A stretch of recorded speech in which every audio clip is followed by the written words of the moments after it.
na kung bakit may mission ka ba. Sabi niya, alam mo kung sa ganang sarili ko lamang, hindi ko ito magagawa.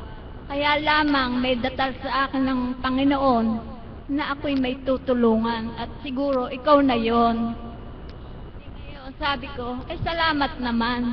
Kasi ako, napakatagal ko nang dinadasal-dasal na ako ay may makasamang pagdarasal.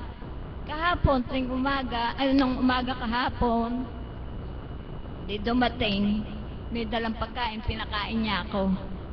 Sabi ko, nagmamadali ako, sabi ko, halika na, magdasal na tayo. Dahil alam ko naman, ikaw rin maraming gawain sa inyo, at may anak pa nga siyang isang lumpo. Siyempre, naasikaso din yan. Di ngayon nagmamadali ako. Bumangon ako, dati pag ako'y dinadatnan niya, hindi ako nagbabangon. Iniintay ko yung pusa ng katawan ko na ako'y bumangon. Sasabihin niya, bakit ka nakaganyan?